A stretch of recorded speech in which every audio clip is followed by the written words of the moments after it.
Boa noite a todos, caros sportinguistas. Cá estamos no início de mais uma época desportiva e eu achei que valia a pena fazer esta crónica no sentido de fazer um ponto de situação em relação aos nossos objetivos para a próxima época, para esta época que agora começa, em relação ao reforço que foi feito o plantel até agora e comparar a nossa política desportiva com aquilo que se está a passar no Benfica e no Porto. Ora, como sabem, nós vimos de uma época muito boa, uma época em que superámos por completo as expectativas. Nós vínhamos de uma época anterior terrível, horrorosa, inédita na história do Sporting, em que terminámos em 7º lugar o campeonato. E a época anterior acabou por ser uma surpresa positiva em todos os aspectos, porque com menos recursos que o Porto e que o Benfica, ficámos em 2º lugar, com ida direta à Champions League. Ficámos à frente do Porto, que, como disse, tinha um orçamento mais baixo do que nós, e ficámos atrás do Benfica, sem que alguém nos possa atribuir a obrigação desportiva sequer de ter ficado em primeiro lugar.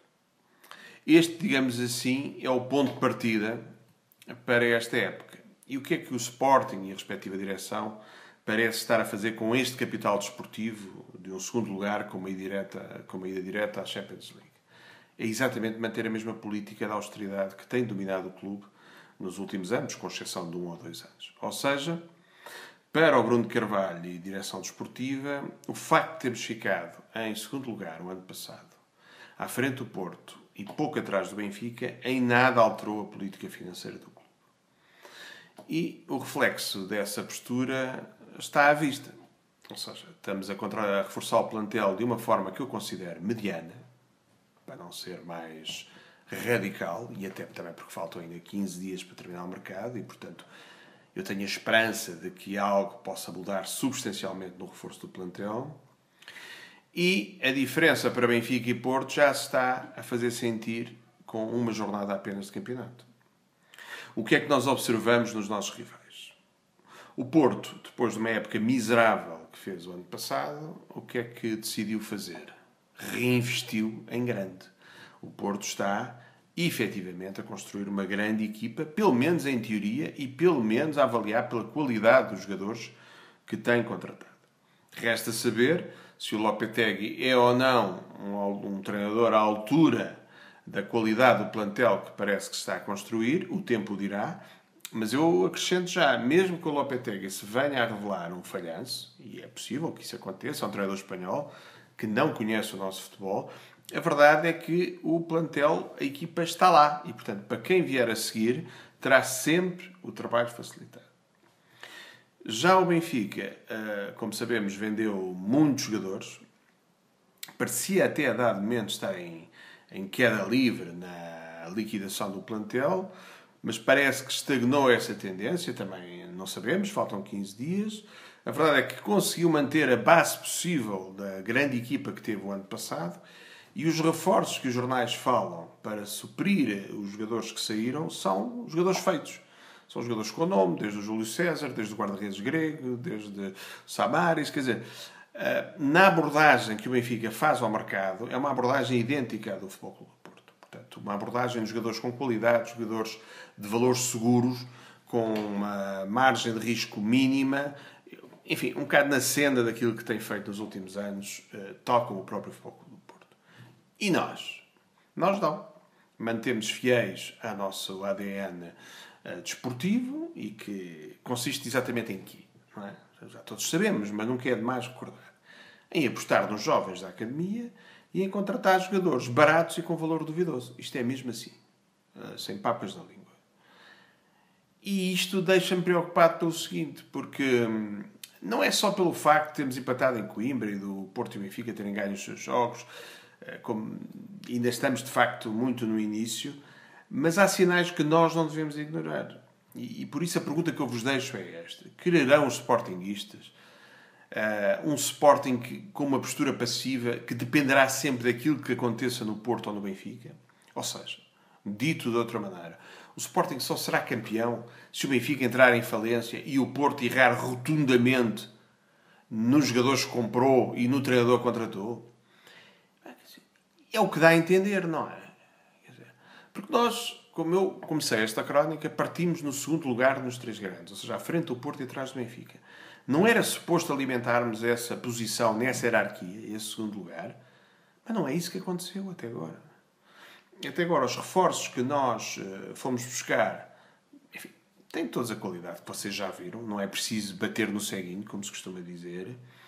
Mas o que me preocupa não é tanto termos errado em 4 ou 5 jogadores, é que a política desta direção parece ir nesse sentido, ou seja, de não gastar muito nos jogadores, de apostar, como eu dizia há pouco, na formação da academia e de recusar terminantemente comprar jogadores feitos. Se não, vejamos. Nós temos agora em cima da mesa o caso Russo. Não é? Independentemente de eu concordar com o Bruno Carvalho na decisão que tomou em afastá-lo do grupo, parece-me uma decisão de liderança e uma decisão de disciplina que eu aplaudo na íntegra, nem de outra forma poderia ser, têm surgido notícias nos jornais que dão como hipótese, portanto, no âmbito do negócio com o Manchester United, o ingresso do Nani ou do Anderson no Sporting. E o que é que eu vejo? E isto também vale para a maioria, não digo a maioria, mas muitos Sportingistas. Vêm logo todos, o Anderson ou o Nani não, porque tem um ordenado muito alto. Portanto, tem que ser outros piores, outros mais medíocres. Quer dizer, isto parece uma forma de pensar que, para além de estar enraizada no Sporting de há uns anos para cá, e aí os grandes responsáveis são os chamados rocketistas, que criaram no Sporting uma cultura de orgulho na gestão financeira, deixando para trás, para segundo plano, a gestão desportiva. E isso levou o clube onde levou, a uma situação de pré-insolvência, como nós sabemos, que era aquela que existia à data das últimas eleições. Mas essa cultura deixou adeptos. E eu vejo isso aqui nos grupos do Facebook, nos grupos de apoio, nas redes sociais. Os sportingistas, neste momento, mais do que ter ambição no futebol, têm orgulho numa grande gestão orçamental. E eu pergunto, meus amigos, onde é que isso nos leva do ponto de vista desportivo? Bom, dir-me-ão, mas eu, com estas palavras posso estar aqui a fazer um apelo ao despesismo, ou a uma gestão irresponsável. Nada disso. Eu tenho a consciência que o negócio do futebol exige qualidade no reforço do plantel, exige ambição, porque é justamente os resultados desportivos que trazem receitas e que alimentam o negócio financeiro e o negócio desportivo. Isto é básico. Agora, se nós optamos por uma política de austeridade, vamos acabar por deprimir os adeptos, como tem acontecido na maior parte das vezes nos últimos anos, e retira-nos aquilo que é a ilusão, quer dizer, que é a esperança de ganhar. Não é? Eu sei que ainda faltam 15 dias para acabar o mercado, pode acontecer alguma coisa, mas a verdade é que os sinais que temos recebido até aqui não são nada animadores. Eu acho que é tempo de uma vez por todas os sportinguistas perceberem uma coisa. Nós precisamos de investir a sério no plantel. E investir a sério não é agora comprar 7, 8 grandes jogadores a um preço proibitivo, com ordenados de luxo. Não. É comprar jogadores feitos pelas melhores condições possíveis. Temos, por exemplo, como eu referi há pouco, esta janela de oportunidade do Marcos Rojo. Por que não tentar trazer o Nani? Por que não tentar trazer o Anderson? Fala-se agora neste camaronês que me parece um excelente jogador. Seria um bom avançado. Um avançado já à altura dos pequeninos do Sporting. Se o Rojo sair, como tudo parece indicar, se precisarmos de buscar mais um central, que seja o central do mesmo nível. Para o lugar do Cédric, também me parece claro que precisamos ali de uma alternativa para a lateral direita. Quer dizer, mas mais do que estar aqui a identificar a posição A, B, C ou D, é importante que os jogadores que ainda vão chegar, eu espero que cheguem, para reforçar o plantel de Sporting, que tenham de facto nível. Sejam valores seguros, jogadores feitos. Não há nenhum mal nisto. É porque depois há outra coisa que também nos prejudica muito. E isto tem que ser dito uma vez por todas. Ninguém mais do que eu tem orgulho na nossa academia. Mas a verdade é que ela acaba por ser uma espécie de braço armado da política da austeridade que tem vigorado no clube nos últimos 20 anos. Quer dizer, à política da austeridade junta-se um aliado precioso que é o facto de termos uma das melhores academias da Europa. E a que é que isto nos leva?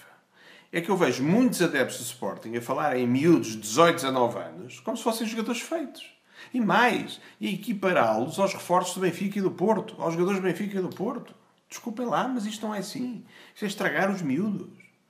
Isto é liquidar a carreira desportiva dos miúdos e depois tem outro efeito pernicioso.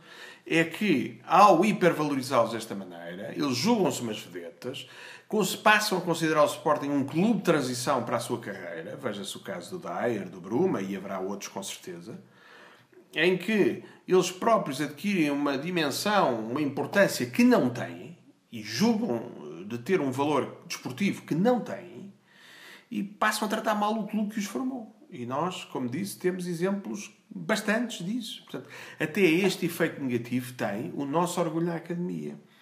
Quero eu dizer com isto que devemos desprezar a academia na construção do nosso plantel? Não, é claro que não. Há jogadores fantásticos que saem da academia.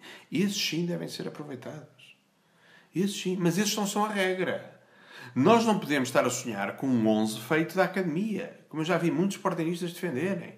Isso é uma utopia. Quer dizer, é uma coisa cândida. Não nos leva a lado nenhum. Nós precisamos, sim, enfim, em jeito de conclusão, de um plantel com qualidade, que saiba bater com o Porto e com o Benfica de igual para igual. Como disse, faltam 15 dias para acabar o mercado. Temos esta fantástica oportunidade de negócio do Rojo.